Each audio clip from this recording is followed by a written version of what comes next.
A car in Michigan, do you really need automobile insurance? Well, we're going to talk about Michigan's no-fault automobile law right here next on Due Process.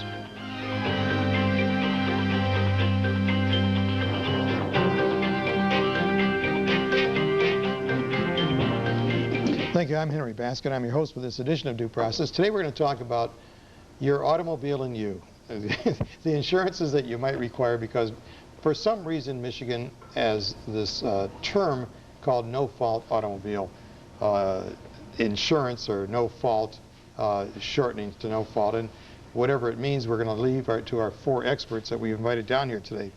Lawrence Sashi is a litigation tort specialist, and I'd like to welcome you. Lawrence, you work with law offices of Raymond Law. Law offices and people, plaintiffs' lawyers, right? Correct. People who sue to collect money for their injured clients. Yes, when they have to.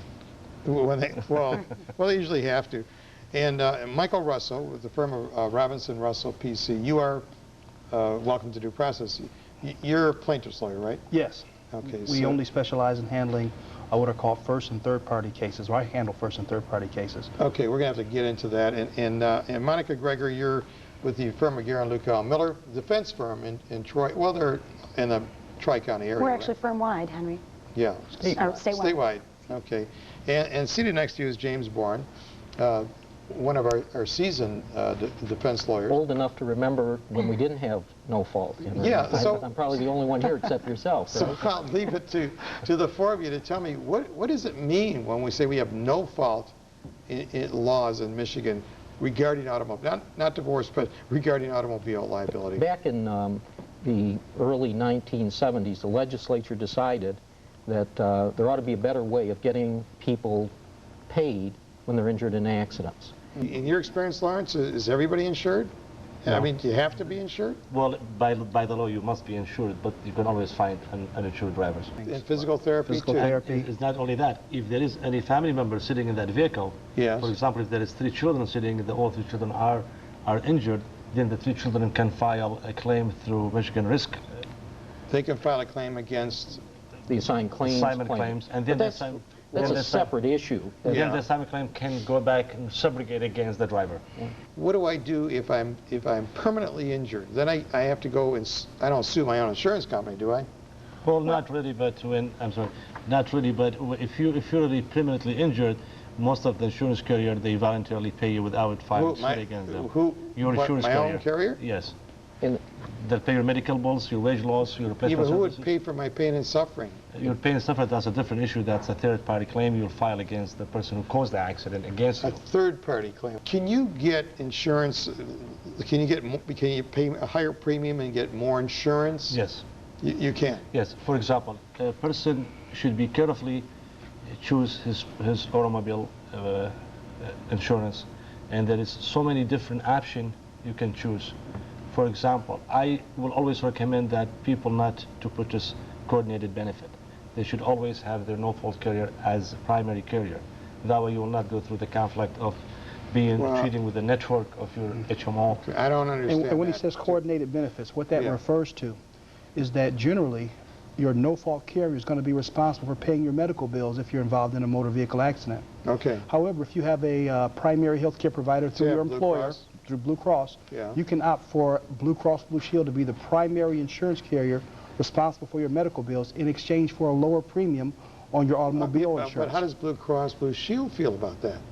Well, because it's the no-fault law, they really don't have much option to avoid that. Okay. Yeah, I was going to ask you that. And also some of the injured victims of the automobile accident, they usually own their own business, family-owned and operated business. I want to talk about that. We're going to take a break here on Due Process. When we come back, I want to talk about that. How you prove, if you're in a cash business and you don't file a tax return, how do you go to the insurance company and say, hey, I make so much money, or I did make so much money before I was injured? Well, okay, we'll come back and talk about it. Stay with us. We're on Due Process, talking about your automobile insurance.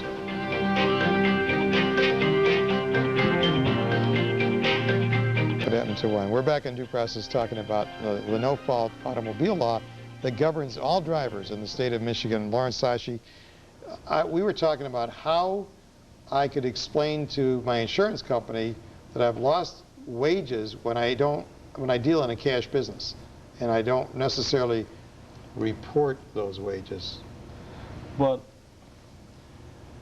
our firm faced a lot of problems with the clients with this type of questions. Most small businesses are owned and operated by family, which is S corporation. Yeah. And at the end of the year, the corporate file tax, and the family get $50,000 as a dividend income. That's right. Now, if one of the members of the family get injured in an automobile accident, and I'll go to Jim Barn and say, well, have your client pay this guy, and Jim's argument, well, there is no losses. He was earning dividend, whether he works there or not. There is no losses of there is no loss of an income. Right, because but he's what gonna I get the money. recommend, what we usually tell our clients, fine, you have a corporation, but make sure you put yourself on taxes, pay weekly payroll. Well, that's for what you yourself, tell people. But and whatever is left there, then that's a dividend of your corporation. Okay. I think to retain an attorney, it's very important. Or you may not retain an attorney, but you should consult an attorney, especially when you fill out the PIP application. Now, fill out the what? PIP application. PIP. What is that? PIP means personal injury protection, which is the okay. no-fault application. Okay. Application for benefits, right. And really, you have to be very honest and truthful with it, because if not, you could be subject to the criminal prosecutions. Yeah, right. Okay? But and it's not only that. I think the most mistake that insurance company makes when they hire a nurse to control the doctor and the injured person, that's where the whole thing begins. Well, I guess my problem is that if I have an insurance company, say I use AAA as my insurance company, or Citizens or someone, and I have an accident and we get into a dispute, I think they should pay me more than they pay. Are they likely to continue writing insurance for me? So let me go back to this.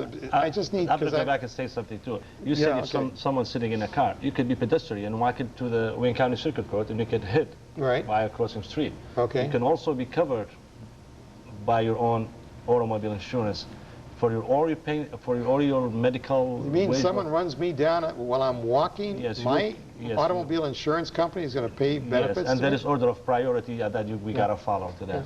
What are you talking about? Why would that be? Well, when I'm walking, I'm not driving. Because what we wanted to do is make it easy for people.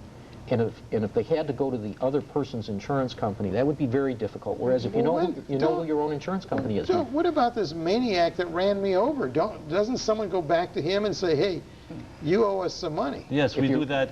We do that through pain and suffer, which that's where we just talked about third party. No, I mean, does my insurance go to that guy's insurance and say, if he's that's the whole reason. That's what we want to get across to the audience, is the importance of being insured. If he's uninsured and he runs you down, your insurance company who pays you benefits can go after him and collect everything that they've paid out to you. The only difference is when you lease a car, it's a mandatory $100,000 minimum liability. That's you must have that. Yeah, that's liability. In case you cause an accident, someone sued you, you must have a minimum of $100,000. But if you cause an accident, that person that you hit is going to collect from their insurance company. No, it's going to collect from your insurance company, but just for the tort pain and suffering. For pain and suffering. Pain and suffering. Stay with us. We'll be right back. We're talking about auto liability insurance or not insurance right after this. We'll be right back. Lawrence, what do you say? I think it's the best. This is the best insurance coverage we have available in Michigan, and it's not even available in any other state as much as it's available in Michigan. And I would like to address the issue that the proper application for insurance, proper answer of the question is the most important thing, and the proper answer of the PIP application for the benefits. And the reason you say that is because if people do it improperly, they're going to be denied coverage. I don't think that ever happens. I think what happens if you don't answer the question correctly, you're going to get a phone call and they're going to follow up on it. Well, you know, we're going to have another discussion when we talk. Now we're beyond that. And now we want to talk about what happens with someone who's had a catastrophic injury. Great question. I mean, where you have to now go, you wouldn't go back to your insurance company for that. You do, and this is the lady that handles the cat losses in our firm. She really knows. Stuff, right? And Henry, the Michigan system of no fault, it is so wonderful because of when there's a catastrophic injury and you go back to your insurance company for payment of your unlimited medical expenses, it's for life. And not only do they provide you with your medical expenses, but if it's reasonably necessary for your care and recovery, They will also modify your home to make it barrier-free. They may even purchase you a handicap-equipped vehicle so that you can load and unload your wheelchair. So it is a wonderful program no that we one have. watching this show needs that, but it's really good to Hopefully know. not.